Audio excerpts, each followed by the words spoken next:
Hi everyone, welcome back to my channel Rumpa fashion. তো দেখো, আজকে অনেক দিন পর একটা শাড়ি ড্রাপিংয়ের ভিডিও করেছি।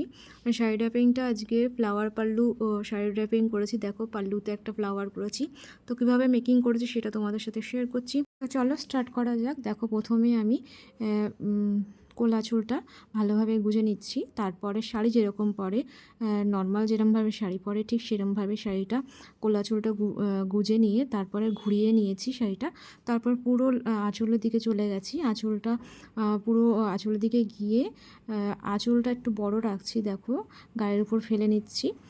দেখ, একটু বড় রাখছি, আর একটু বড় রাখলেও ভালো হতো, বাট আমার একটু কম রাখা হয়ে গেছে। যাই হোক, তবে ঠিকঠাকই হয়েছে আমার কাছে।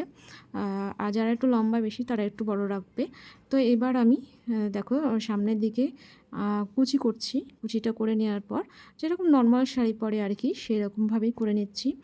তো কুচি করে নেওয়ার পর দেখো, সাইডের ওখানে আমি কয়েকটা প্লেটস করব। আর আমি একেবারেই প্লেটসটা করে নিচ্ছি। দেখো, 3টে প্লেটস করেছি। অনেকে এখানে প্লেটসগুলো সেফটি পিন দিয়ে আটকিয়ে নিয়ে তারপরে কুচিটা গোজে। আমি একেবারেই প্লেটসগুলো করে নিয়ে তারপরে আমি কুচিটা খুব ভালো করে সমান করে নিয়ে সমস্তটা তারপরে গুজে দেব। তো এইভাবে যেরকম খুব সুন্দর করে পরে নিতে হবে শাড়িটা।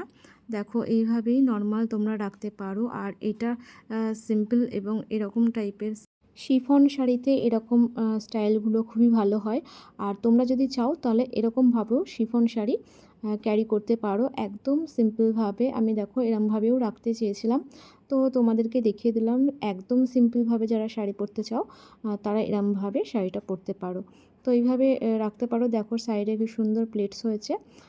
তো এবার আমি পাল্লুটা আমি ফ্লাওয়ার করব। তার জন্য পাল্লুটা আবারও আমি একেবারে আঁচলের দিকে যাব। আঁচলটাকে সমান করে ধরে নেব।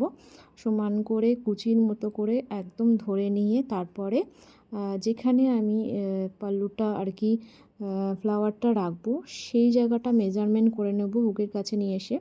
দেখো, আমি এই জায়গাটায় রাখতে চাইছি। এই জায়গাটায় এবার রেখে এখানে একটা রাবার ব্যান্ড দিয়ে আটকে দিচ্ছি। এবার রাবার ব্যান্ডটা দিয়ে আটকে নেওয়ার পর সমস্ত যে কুচি কুচি টাইপের হয়েছিল সেইগুলো খুলে খুলে দিতে হবে। খুলে একটা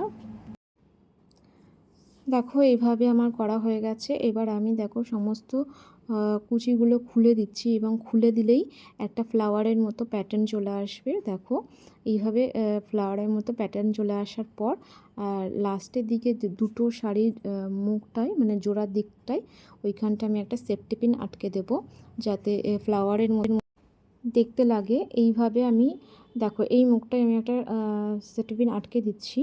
এরপর পুরো ফুলের মতো দেখতে হয়ে যাবে। এবার আঁচলটা যেভাবে পরে ঠিক সেইভাবে নিয়ে এসে আমি আরেকটা সেফটি পিন দিয়ে ব্লাউজের সঙ্গে ভালোভাবে আটকে দেব। তো এইভাবেই পুরো ফুলটা করে নিতে হবে। তো এরকমভাবে শাড়ি পরলে বেশ ভালো লাগে। যে কোনো পার্টিতে বা বিয়েবাড়িতে যদি একটু অন্যরকম লুক পেতে চাও তো এরকম টাইপের পাল্লু, আমরা তো নর্মাল পাল্লু করেই থাকি সবসময়, কিন্তু এই টাইপের করে নিলে বেশ ভালো লাগে দেখতে, একটু ইউনিক টাইপের লাগে। দেখো, এটা ফাইনাল লুক। কেমন হয়েছে জানিও শাড়ি পরাটা। ভালো লাগলে লাইক করে দিও, শেয়ার করে দিও, আর অবশ্যই আমার চ্যানেলটাকে সাবস্ক্রাইব করে পাশে থেকো। তো এখন এইটুকু, আবার দেখা হচ্ছে নেক্সট ভিডিওতে। বাই।